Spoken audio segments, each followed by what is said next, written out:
How do you not like Miami Cola? All right. Garbage. And we're live. What's up, guys? What's going on? What's up? How do you not like this? This is the best one. It's not good. Especially you're drinking it warm right now. It's definitely. Dude, it you know tastes what like the best one warm is? The best one warm Rainbow Unicorn.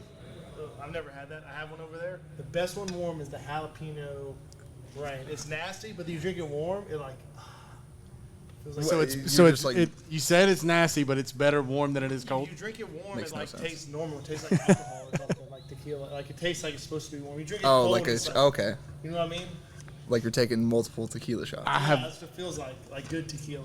No, Yeah, dude, it's so good. hard pass. I have not had that one yet. I'll have to give it a try. Just don't drink it cold. It's disgusting. Don't drink it cold. Gotcha. I don't mind the Miami Cola. Miami Cola reminds me of RC, which growing up in the South, RC Cola was a big deal, and you could get it for like a quarter. Yeah. Or what you need is you have to sip on it. You can't like if you pound it like you can't pound a Miami Cola and No. work out. I like to just sip on it. Yeah. I mean, I would like it cold, but It's basically a can of dip spit. Is what you're drinking. Straight up. it's way better than that. No, you can't go wrong with like any flavor of these. The Rainbow Unicorn to me tastes like Skittles and Starburst mixed together. I love the Rainbow Unicorn ones. If you were a fan of Parks and Recreation and Andy's Mouth Surprise, Oh yeah. aka Skittle Sandwich. Probably like the fucking the peach. What is that? Dreamsicle? Probably like Yeah, the the dreamsicle because you were sucking on the jerks and stuff. Yeah. So, like Well. Jason. Okay. If you say so. I don't see the correlation. I mean, I don't know.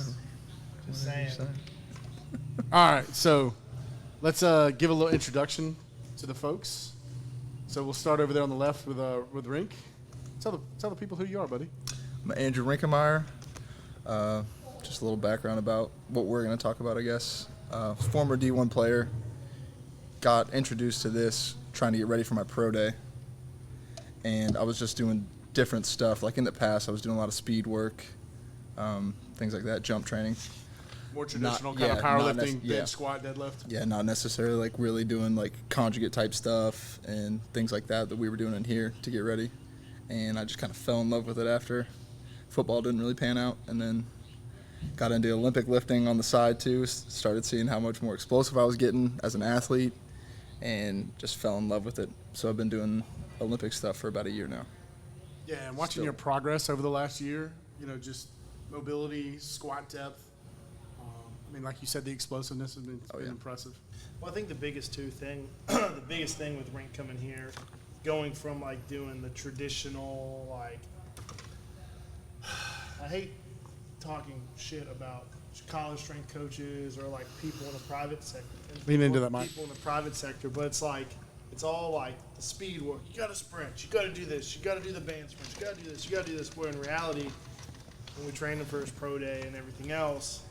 And we sprinted and did lots of technique work, biomechanical work, things like that. But the sprints were no more than, say, 20 yards at a time.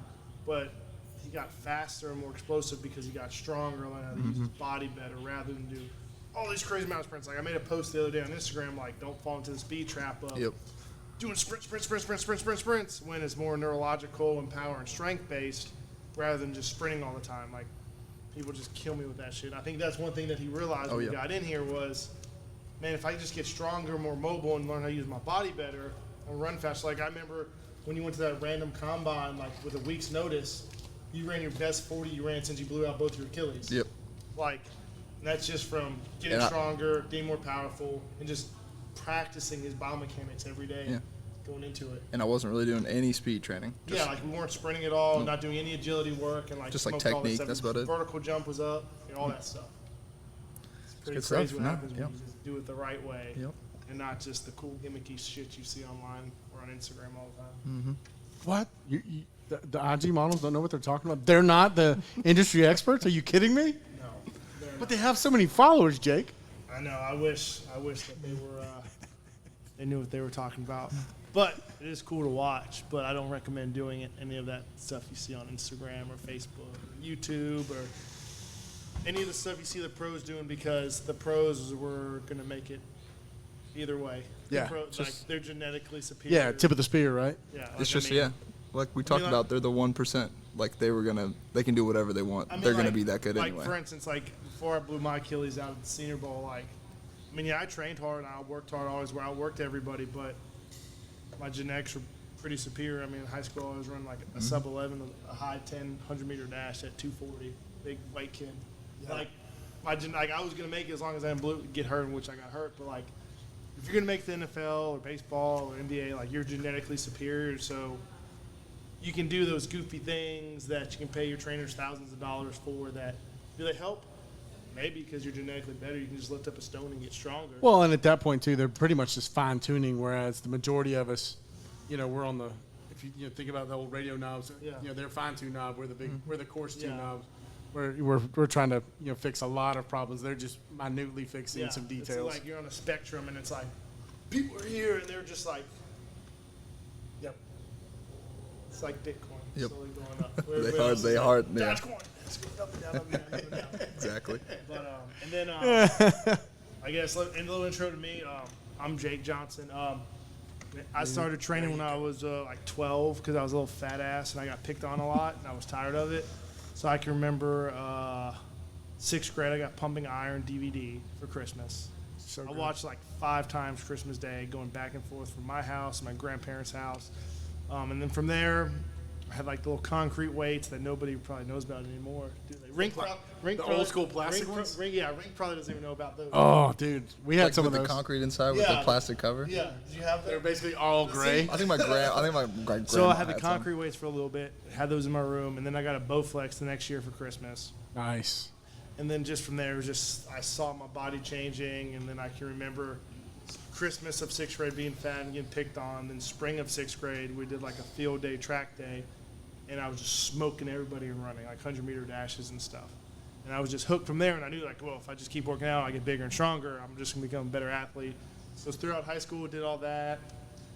College, same thing, never stopped training, always with the strongest. Pretty much one of the fastest kids on the team, either was at Virginia Tech or when I was at South. I mean, on the field, I was just as fast as anybody. And then blew my leg out at the Senior Bowl. My Achilles ruptured that, and that kind of derailed the NFL stuff. Never could really come back from that. Then after that, got my master's and kind of found CrossFit because I still wanted to compete in something.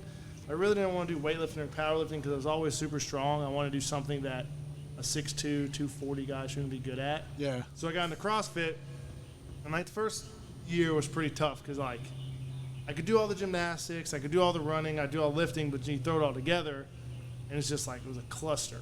But got good at that. Actually went to regionals. Did you go on a team or did you go Yeah. individual? Went as a team. We went as a team. Man, the Open is the year that we went was the worst regionals ever.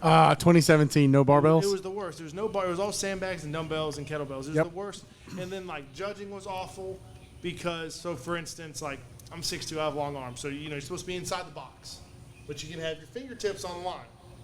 Well, my judge did not let me have my fingertips on the line for handstand push-ups. And- where I'm looking at my partner next to me, who's a female, whose whole palm is on the line, and I'm like, I'm not saying anything because my teammate, but I'm just like, dude, like my shoulders are as wide as the box. Yeah. Like this is not fair. That handstand, I did CrossFit for a while, and that handstand push-up standard, A, it changes every year, Yeah. and B, they only take into account that standard size regional athlete that's like 5'7", Yeah. where, you're 6'2", I'm 6'3", you're what, 6'4", 6'5"? 6'4". 6'4", I mean, for us to do handstand push-ups, you have to have a wider base. Yeah, like just to be comfortable. Yeah. Right? So we did that. I mean, regionals. I mean, the Open that year actually did really well.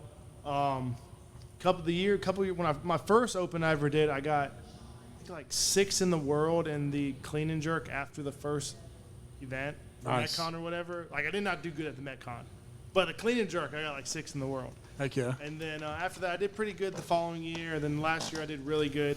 But the Open still, just for someone 6'2", 230, 240, it's so much just, not gymnastics, but it's just built for... Well, normally the Open is volume-based, and then regionals, when they had Normally. barbells, was strength-based. Oh, yeah, like regionals. If it was barbell-based, like we would have crushed it because we had some bigger... I mean, you had me, I was 6'2", 230.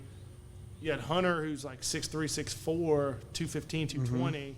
And then Garrett was pretty strong, and the girls were pretty strong. But, like, we were more built for athletic strength events where the regionals was like, you had the stupid snail or slow, whatever they called it.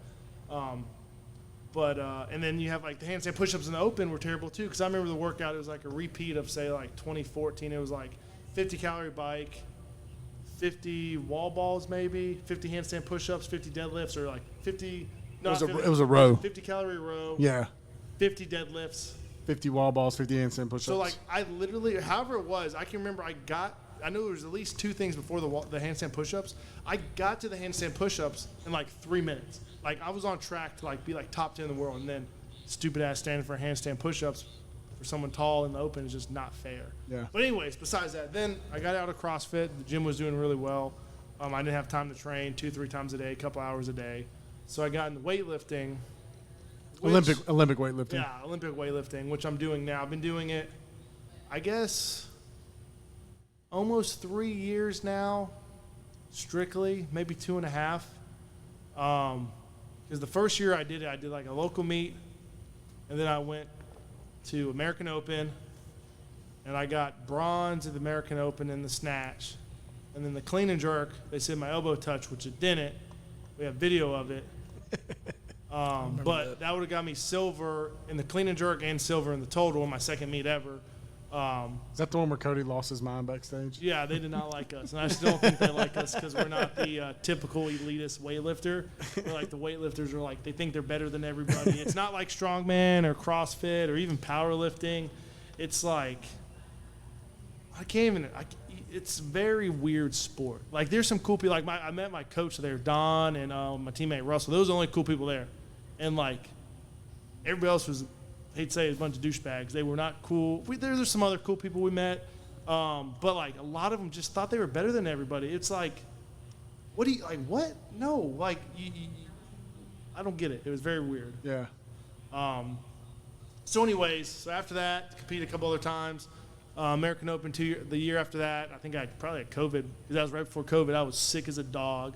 Got silver in that, and then last year, you had COVID, so it was in-house. So we had to do it here at the gym. Yep. I got silver. It was the Nationals and that, so I got silver in both behind West Kit. So who's going to the Olympics? yeah. So not a bad person to come in second place too. Person. Not at all. And still constantly learning and getting better and just figuring it out, the sport, each and every day, because it's a lot different than like CrossFit or football. Like when training for football, like you're doing it, but you're not really.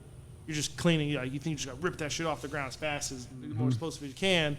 With weightlifting, there's a lot more technique that goes into it, and you slowly, as you get into it, and I'm sure Rink can attest, even Bacon and Rink, because once they start doing the weightlifting, they realize like the movement, it's different from Rink coming from football, Bacon coming from more CrossFit. Like the movements are the same, but they're totally different. They're totally different at the same time. The more efficient way to do it. Yeah, and that execution, that comp that I did, last fall, or 2 falls ago in 2019, just, having done, CrossFit for 7 years before that, and, like, you have to be perfect. You have 3 tries to be perfect on as heavy a weight as possible, and, like, you just feel that stress. But when you get that first one out of the way, then it's like, okay, it's not so bad. No, for sure. And, like, doing just the pull in itself is different. Like, I was watching there's, the Granite Games going on right now? Yep.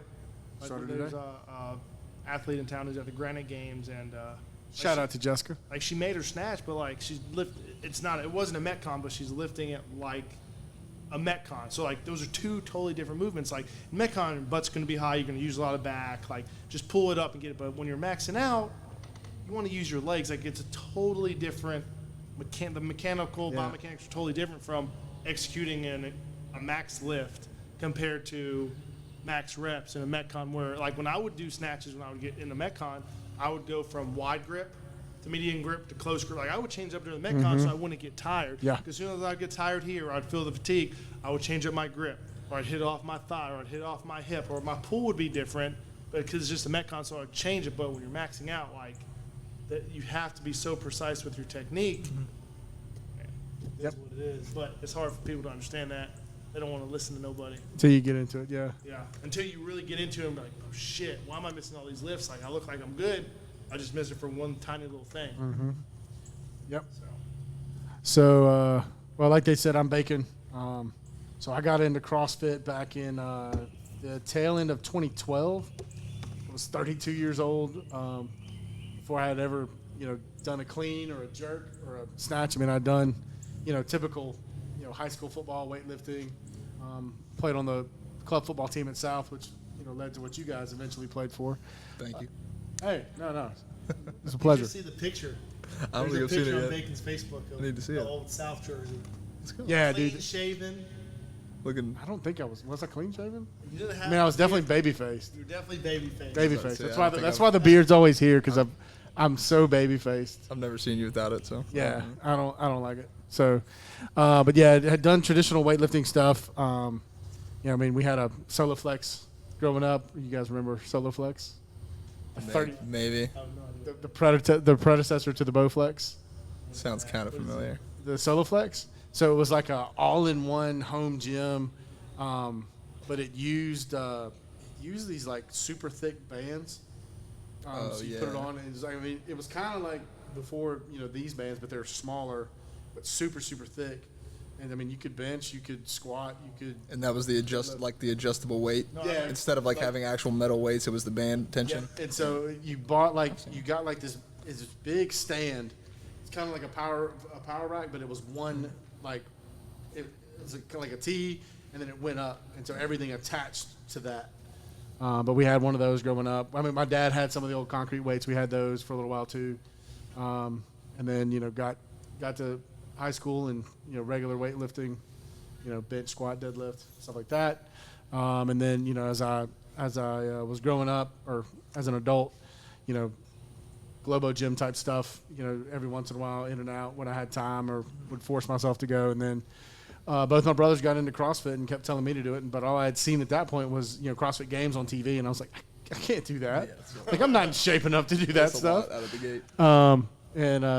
But my little brother moved out to Austin, Texas. Was an hour off the plane, and he goes, "Hey, put your gym clothes on." I'm like, "Cool. What are we gonna do?" He goes, "Oh, CrossFit." So my first workout ever at CrossFit was Fran, like the prototypical CrossFit workout. Typical gym goers are gonna ask what your bench is. CrossFitters are gonna ask what your Fran time is. So that was my first one. It completely kicked my butt. I think I did thrusters with like 35 pounds, like a trainer bar with 10s. Yeah. My legs were wrecked for like 3 days, but I fell in love with it. Learned how or learned about the clean, the snatch, and the jerk and stuff in there. Did it for 7 years, became a level 1, eventually got my level 2 as a coach. And then when I came over here, started working out with you, is when I really feel like, we've kind of hit on it, but, like I had learned what those movements are, but I feel like I've learned how to do them correctly in the last, year and a half, 2 years that I've been working out with you. Just the subtle things. And I mean, and I feel like I had some good coaches, but they were CrossFit coaches versus, somebody that really is dedicated to Olympic lifting. And as a naturally stronger guy, typically in a CrossFit setting, you get like 15, maybe 20 minutes for the strength portion. Yeah. Well, I mean, if you're warming up, by the time you get to a decent weight, you're out of time. So I mean, I've never felt like I really got a chance to learn and get better and improve. But it was just little things in here, keeping your hand, not, going overhead, like loose grip, and then punching through. Yeah. I mean, that was one of the first things you told me. I was doing like overhead squats, and you were like, dude, no, relax your hand and then punch through the ceiling. No, that really helped me out because I was having issues like overhead, and my coach told me to do that, and like it just fixed a lot of things. Like you're just punching out instead of being so tight and tense. Like be loose, and then when you drive up, you grab the shit out the bar and punch through, and then all of a sudden like you're locked out. It's helped a lot of people so far. I mean, I do it most of the time, or if I don't let my fingers loose, I'm having a looser grip on the bar. Yeah. And that seems to help out. But I mean, I think you said some good stuff too about how people just they think they know how to do the lifts because they did CrossFit or football weightlifting and stuff, and it's like it's totally different. It's not the same sport. Like No. we're not. It's a totally different movement. Well, that's training, and this is training for the sport of Olympic lifting. Yeah. Versus training for football, or even the folks. Not to bash CrossFit. I think it's a beautiful program for could be for anybody, but you're also training. I mean, you're training more for general life preparedness, or GPP as they call it. Yeah. So like the normal Gen Pop person at CrossFit's trying to get in shape, stay healthy, so then on the weekends they can drink beer, eat all the pizza, and live a good life, right? Yeah. And then you have the guys that compete in CrossFit, which that's a sport, and they don't do CrossFit. They don't do CrossFit and compete in CrossFit. They do strength conditioning, they do metabolic conditioning, that's programmed. They do regular conditioning, aerobic, anaerobic, and then they throw Metcons in because that's their sport practice. They just don't do Metcons 24/7 and make it to the games. I mean, if you think that's what they do, then you are wrong, and you need to go Google some stuff. Yeah, they're doing a minimum of 4 or 5 a day. Yeah. If you break it down, like I would something's say- pure I strength. mean, I would say, for instance, like Anthony at the gym, he's probably one of the best CrossFitters in town. Probably in the state. I know he was like top 20 in he was top in the world for the firefighters division for the CrossFit and stuff. But I remember he was saying he was going to get the Fraser program. I said, cool, let me see when you get it. And I said, I guarantee this is what it looks like. And the day it came out, he called me or texted me and said, yeah, dude, it's exactly what you said it would be. Like, not to the T of like what they're going to do, but how it's broken down. And like a lot of people were mad because it was, all right, you have like a decent warm up. That's kind of a Metcon and conditioning, but it's not really. It's more just to get your heart up and build up some capacity. Say like 3 rounds of like 10 calories on the bike, 10 strict pull-ups, 10 push-ups at a moderate pace. And then you had a bunch of strength work. Then you had a bunch of bodybuilding work. And then you had the conditioning, which was just straight up anaerobic or aerobic conditioning on a bike or a rower. And then it slowly put in more Metcons for sport practice and then get better at that.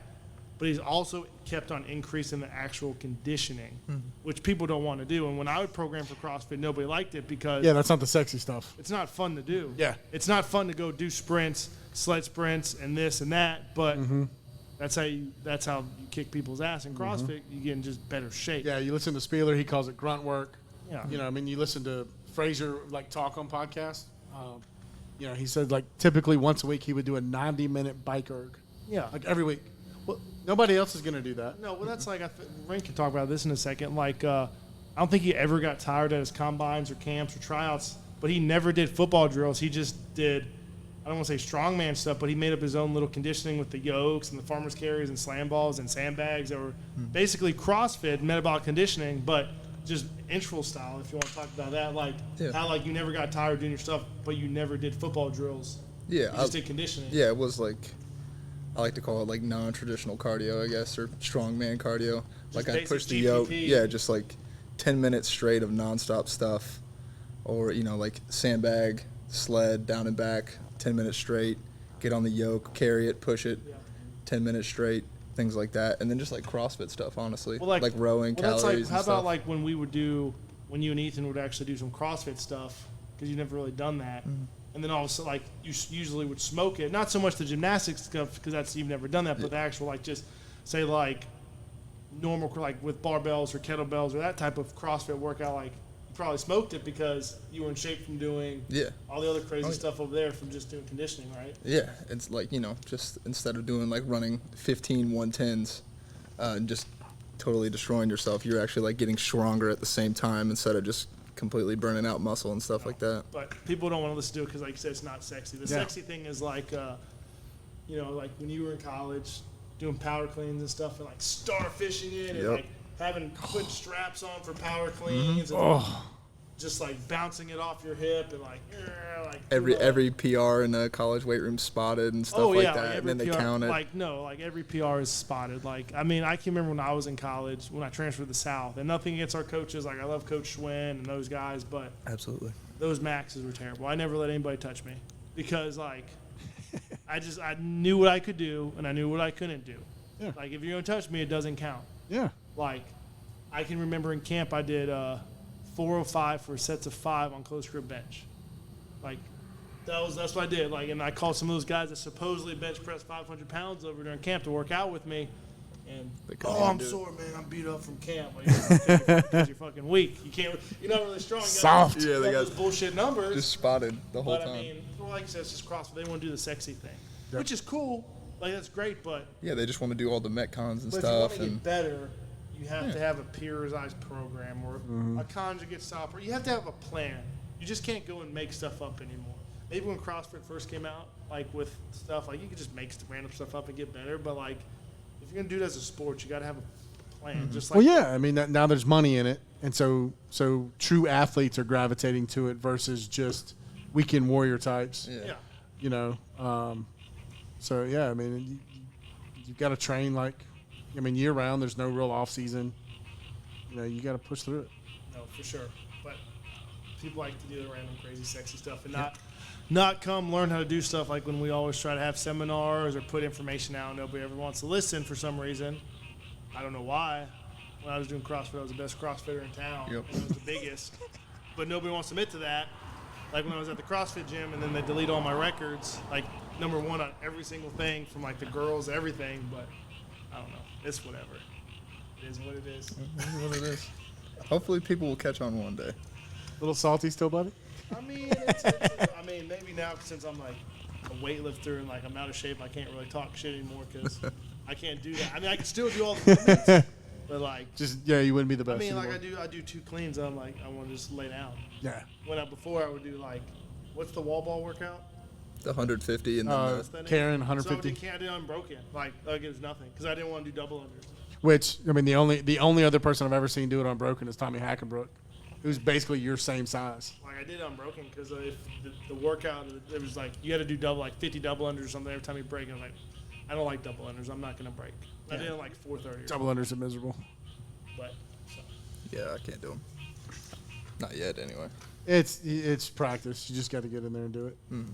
Just chip away at it. Yourself a couple times. You'd be Just all right. just getting mad gashes on your shins. Yeah. Figure it out. All right, so we're gonna take a break, do a little technique piece. Yeah. So down below, I don't know how we'll enable it or embed it, whatever it's called on YouTube, to our Embed strength. it? Embed it. Embed it. Embed. Embed it. Our strength WOD piece for some overhead stuff for jerks or snatches, but just to get more stable overhead and to get more comfortable because that's the biggest issue with not just weightlifters, but anybody doing something overhead from strongman to CrossFitters to powerlifter, football players. Get stable overhead and get strong overhead. There's lots of technique things you can do and just drills to get that overhead stability better. So it'll be somewhere down here. You can click and watch it. Yeah. Cool. All right, so now we're gonna talk about the workout or what we were doing today. Oh, okay. I heard something. And we're back. Nice little commercial break. All right, so let's talk about what you guys did today. Because you guys, I mean, I do something different since I guess I'm y'all's coach, and I have a coach myself. You guys, we plan on having to meet here in the middle or end of August. So this is like a 4-week prep to kind of get in the meet mode. So let's talk about today's workout. There's Monday workouts, and I feel like Friday's workouts are usually like the good ones, like the hard ones, like we get like the highest percentages or the highest intensity or whatever we have that week. So let's see. So we started with halting clean deadlifts. So yeah, so the biggest thing with that, so with the clean deadlift, the halt, I don't know about you guys. Well, the reason I programmed that is you want to have a good pull off the floor. Like if your pull off the floor is messed up, if you're on your tippy toes or anything like that, like if your pull's messed up, it's not going to be a good lift, especially on the snatch. Now, on the clean, it's a little bit easier because you can muscle it. It's a heavier lift. But if you get up on your tippy toes and the bar gets out in front, and then you catch it all funky, like there's a good chance you can miss the lift when you get heavy. But So for somebody that is either new to CrossFit or Olympic lifting or just doesn't know it all, where does your weight want to be? If not on your toes, in your heels? Well, I mean, some coaches say that. I like to just have kind of even from like the ball of your foot back. I mean, I'm a little bit different because More into that midfoot area? Yeah, I mean, just because I'm more of coming from an athletic background than a weightlifting background. So with most people who have done, I don't want to say real sports, but like sports with ball, like sports in America, because weightlifting is not big in America. I mean, it's getting a lot bigger, but it's not a huge sport here.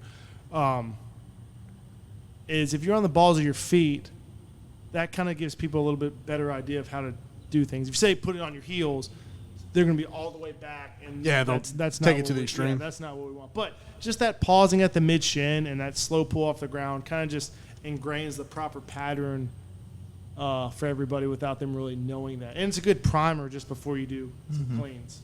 I always feel like my cleans and snatches move so much better when we do that first. Yeah. So a lot of times, even if you don't have them programmed, while I'm warming up with just an empty bar, I'll incorporate some of them. Yeah. Just staying down and staying controlled off the floor. Staying over the bar, yeah. Bring up.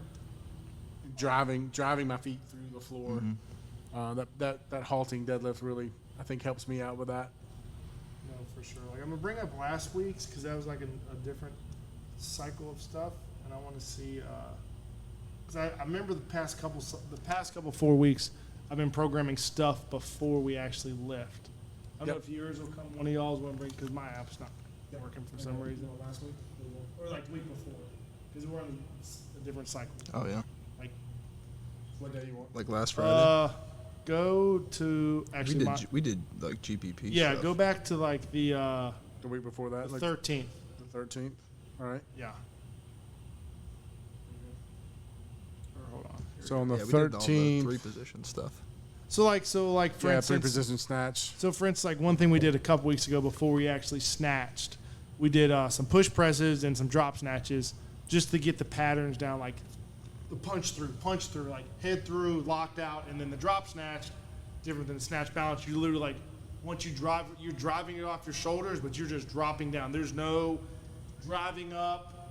There's no moving your feet. Like you drop under the bar as fast as you can, and that's just a good primer for when you go snatch. And then we did like a 3-position snatch. You have a high snatch, mid knee snatch, or I mean, snatches could be anywhere, whatever the positions want to be.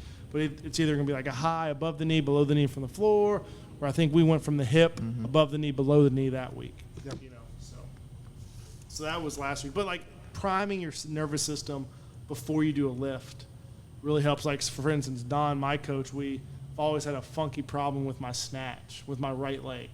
I don't know if it's because I ruptured my Achilles, I don't have as much control or something, but like when I get super heavy or if I'm not kind of warmed up right, like I just want to stanky leg it, and my leg does not want to hit the ground, and it'll internally rotate my whole hip, and like I'll miss the lift. Like it'll be perfect off the ground, but if my leg's messed up, I'm gonna miss the lift because I'm not in a good position. So one thing I do every day before I snatch, I'm probably gonna start doing with my cleans more too, is I snatch onto plates. Like we try like hard snatches, like sending our feet into the ground. Like I think that's helped you guys. Yep. But like for me, like it just like that doesn't work. Like my brain and it doesn't transfer for me. So what we did is we got some 10 kilo plates or 25 pound or 22 pound plates, and my feet start a little bit closer, which has helped too on my snatch. But then I'm jumping and slamming my feet onto the plate, which the only difference is I'm on a plate rather than the platform. But for some reason that just like clicks in my brain and my nervous system gets ready, and like It's like you can feel it or hear it. Or yeah, and like I really haven't missed a snatch unless it's just been a bad pull, like something off. I haven't really missed it because of my leg in the past couple months now. Nice. From doing that, and I'm sure when I go to nationals in a couple weeks and I warm up doing that, people are gonna look at me like I'm a fucking retard. But I don't really care because it's like when I go like 160, 165, or heavier, nobody's gonna say anything. Well, that was one of the things I was actually going over that with Yvette yesterday. She was working on she was snatching, and she wanted to basically just like muscle it or just that like baby power. Yeah. And she was getting frustrated because she wasn't getting it. I'm like, well, you got to squat further. She goes, but I'm not as comfortable. If I go down, I just go all the way down. I was like, okay, we'll practice it without the bar. And then she did it. I'm like, all right, now slam your feet. Yeah. And I was like, you've seen Jake warm up like that, where he just like it's that work on that footwork. Yeah. You know, I mean, and the footwork's so important. I mean, Coach Bergner says, what, 95% of every missed lift is footwork? No, for sure. And that's like I was watching Hunter say when he was working out with you. Like I don't know if he was just hopping with you or just doing whatever. I think he's just doing whatever. one of But those like days for him, like he moves his feet in to a weird position, like a closer stance when he catches it. But Hunter's like 5'11", 230. Like he's a thicker guy. Like not fat, but like just like a thick country guy. So like when we get him on his next Olympic cycle, because right now he's just doing more conditioning and just lifting like one main lift a day and doing conditioning kind of like a normal CrossFit class. Just he has a lot going on. But I'm going to throw in those plate snatches because the feet slamming I don't think would work for him because he doesn't really move his feet. But if he has to jump onto something, like that's going to click in his brain where other people like this feet slam. But Nice. anyways, so what was after that? So after that, we went into the clean pull into a power clean. Yeah. So I mean that's another good one, just like pulling it off the ground. So we did the pauses at the shin. Now we're doing a full clean pull. Then we're doing a power clean. So I mean you're just getting everything in with the pull. We went relatively, I think we went up like 75%. So I mean that's just more speed work, but it's ingraining the proper patterns in the nervous system, the brain. Everything is turning over. Because then after these 4 weeks, it's going to be 8 weeks of some pretty tough stuff, and then 4 weeks of really hard stuff, and then y'all are going to either max out at the meet, or if we don't have the meet, max out here. So Sweet.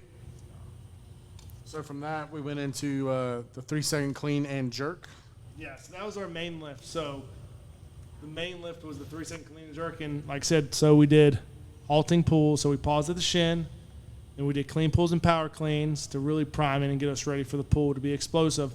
And then now you're doing a 3-second pull, which is pretty tough because what did we work up to? Same thing, like So 78. like 78 to 80% if you felt good. I mean, so you're pulling that for 3 seconds. And that's a slow pull, and you got to make the clean, and then you got to make the jerk. And the jerk's easy, technically. Physically, it's easier than the clean, like 20% easier. But mentally, like after you do something like that, it can be pretty tough sometimes, right? Make sure already gassed when you Yeah, when you get especially to on the that top. second Yeah. one. Yeah, there were doubles too. Yeah. I think we didn't mention that. No, they're pretty rough because, like, I remember this week I had doubles at like 90-ish% or 85. I forgot. I had doubles at something. Double clean and jerks. I think it was 85%. No, it was 85% double clean and jerks on my program. It was just normal clean and jerks, but like it was like 395. And for some reason, I like to not wear wraps or belts sometimes because I want to feel strong and like manly and not like a little bitch. But like the first clean, I mean, my cleans have been pretty heavy the past past year. My cleans have not felt very strong, so they've been a grind. But I got it. Smoked the jerk, and did the next clean. Got that relatively easy, and then like the jerk was just not there. I was just smoked, just tired. And then I dropped it, came back to it, cleaned it again, barely missed the jerk, pissed me off. Then I did it again, barely missed the jerk. So then I did it for a fourth time, and then I finally made the jerk. But it's just like the jerk is all mental. Like it's not. I mean, it's definitely technical, but it's so mental because you think about it, you have three. Like I did it for a double, or you do a single. You have over 400 pounds. You clean it, and when it crashes on you, that's 3 times the amount of force. So you're looking at like anywhere of 1,200 to 2,000 pounds of force coming down on you. You got to absorb. Then you got to stand it up. Then you got to pop it right, catch your breath right, and then get your mind right to jerk it overhead. Whereas if you could just take your mind out of it, it's probably a lot easier. Yeah, and that's another tip you gave me.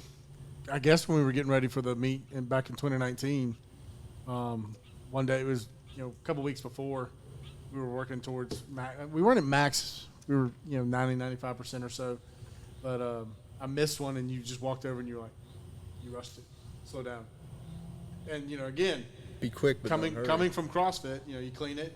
And then, big breath, go. It's like, no, like, make sure you're completely composed. Oh, yeah. Because it's not just, with Olympic lifting, it's not just get it over your head, with your arms up. It's like, I mean, you gotta land it locked out, and so if it doesn't hit right, so take that second, make sure you're ready.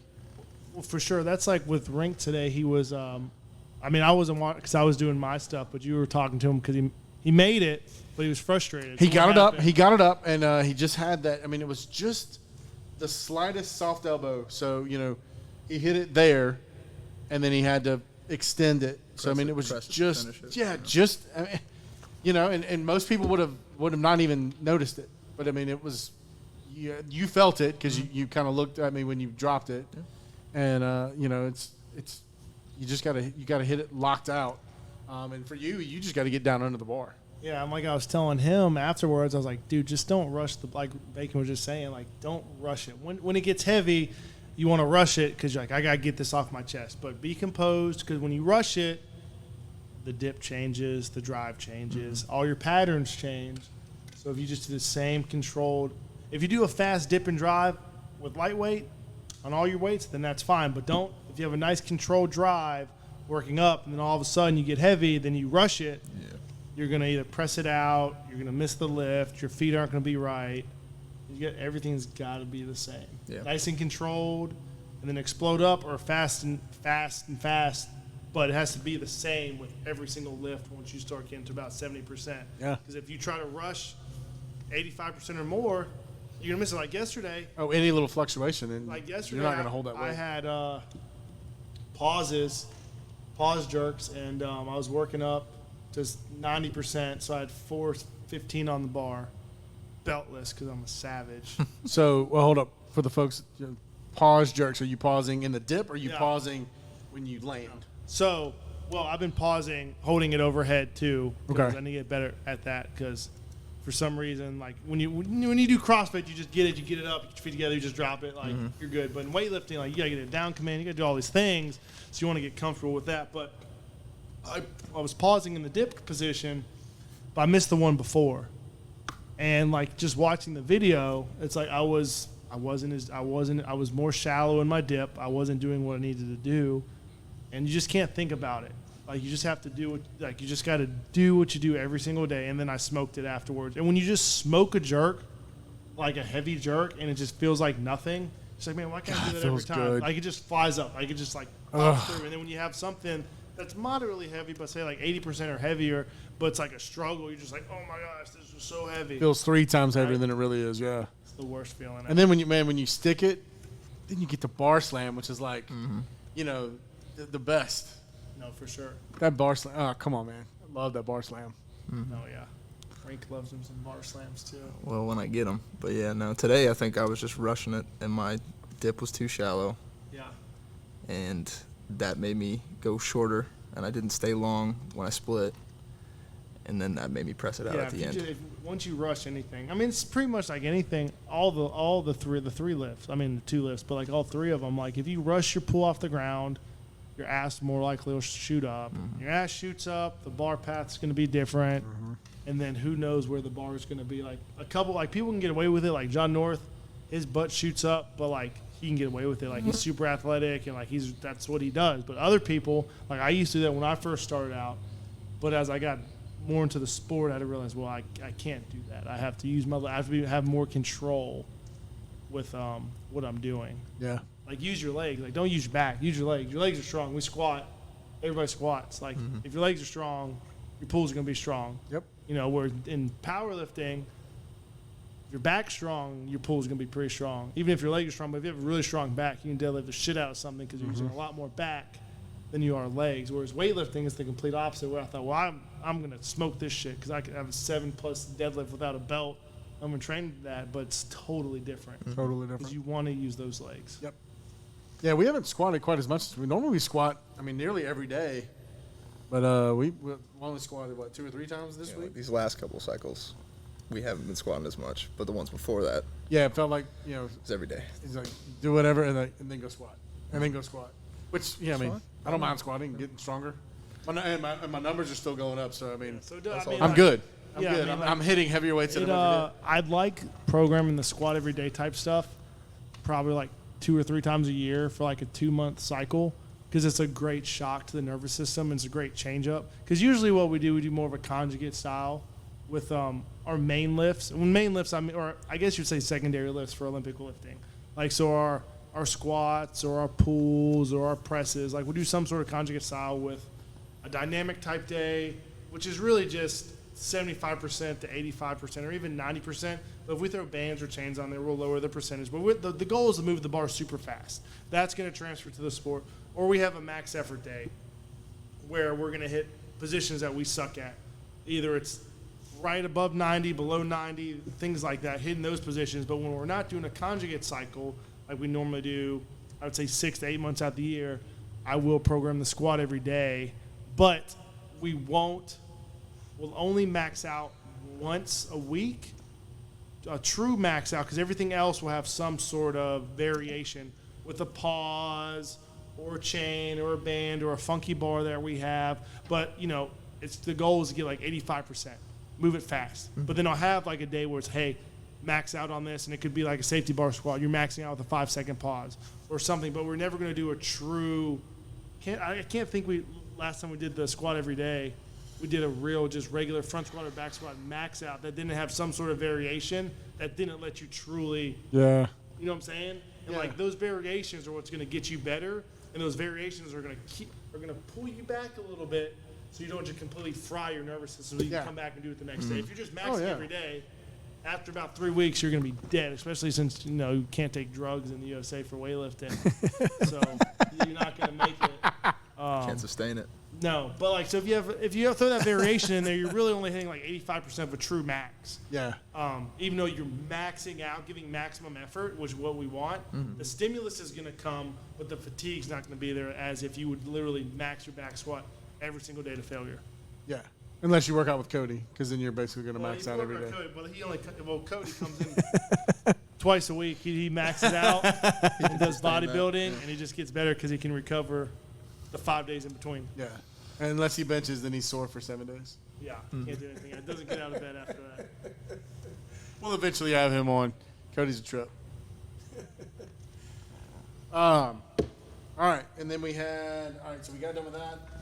And then it was just accessory work, reverse hypers, glute ham raises, and back There's a lot of extensions. posterior stuff. I mean, you need to have a strong posterior chain, hamstrings, back, but like I said, with all the powers and the cleans and all that you do, and with people don't think about it, when you're doing your pulls, you're working your quads. As long as you're doing your pulls right, you're pressing off the ground.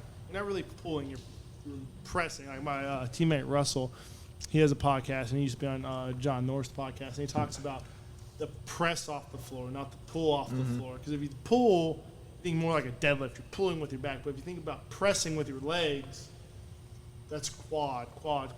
Yep. And with this cycle right now, where we're not squatting every day, we're not getting as much leg volume in per se. But we're pulling a lot more. There's no everything every day this week. There's some sort of pull now. There's no just upper body jerk day. There's pulls every single day. Yeah.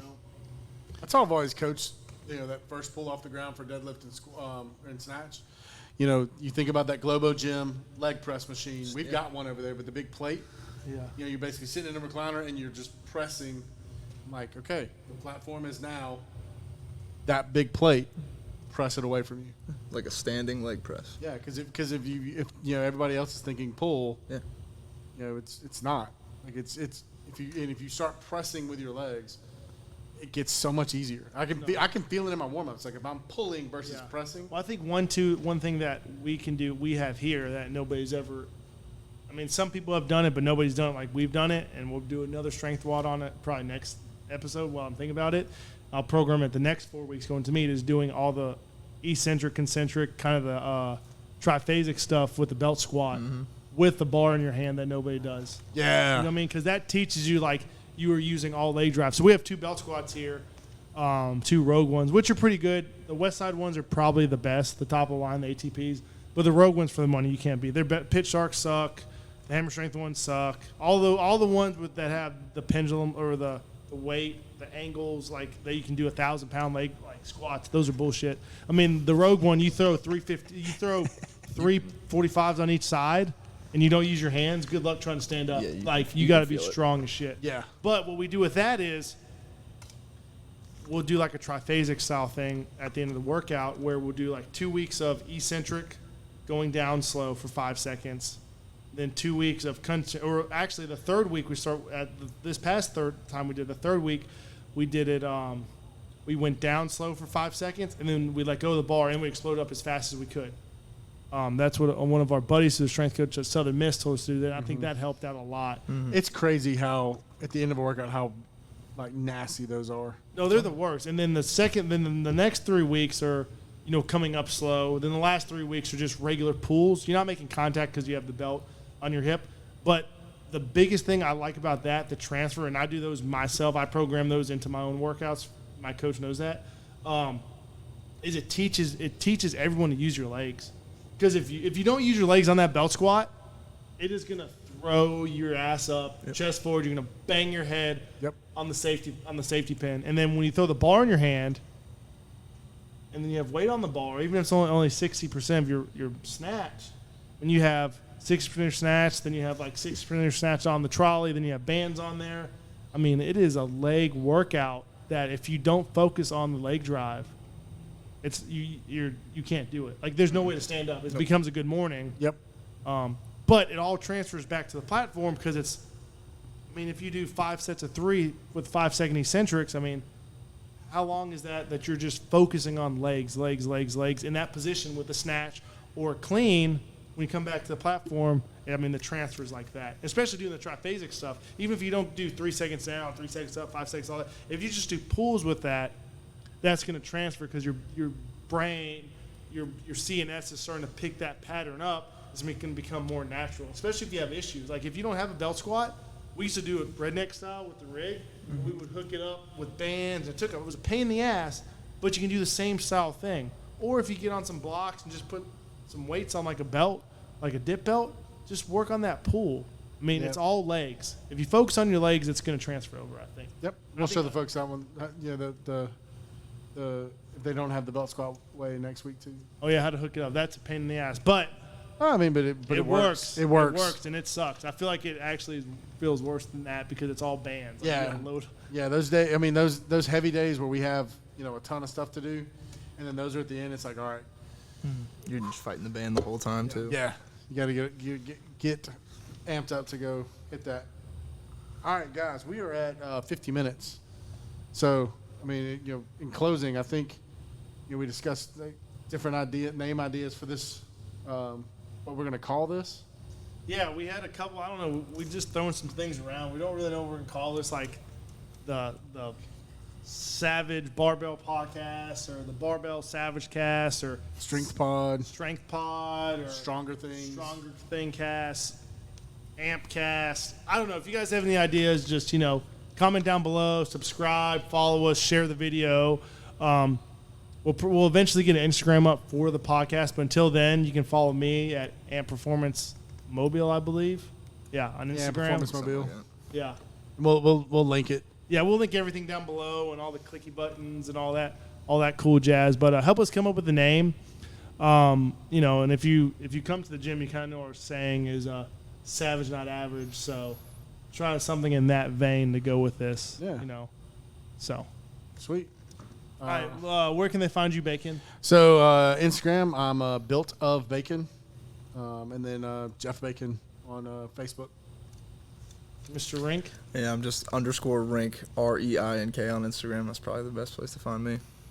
All right. So, till next time, guys, remember, like us, subscribe, share us, watch the Strength WOD down below, and then we'll see you guys next week. Hopefully you like it. Give us feedback and help us come up with a name. If you have any questions, you're struggling with something, then shoot those in the comments. So give us some subjects that y'all want to hear us talk about that we can help you out. No, for sure. Like if you have any struggling with anything when it comes, not just weightlifting. I mean, the gym that I own. I mean, we have everything. I mean, there's more equipment in here than most Globo gyms, minus the cardio equipment. I mean, we have over 100 different barbells from weightlifting, powerlifting, specialty bars. I mean, we have these wagon wheels that the strongmen use that are like 150 pounds each. We just built these silver dollar deadlift things. Like it's like built. If you ever watch a strongman where they're deadlifting like the safes. We have that. I mean, we have calibrated plates. We have a monolift. We have competition bench. Our leg press that Baker was talking about earlier is like over 1,000 pounds from Elite FTS. Nobody has. It's literally the biggest leg press in the world. Yeah. We got that camber bar. What's the kid from Daphne? Zach? Yeah.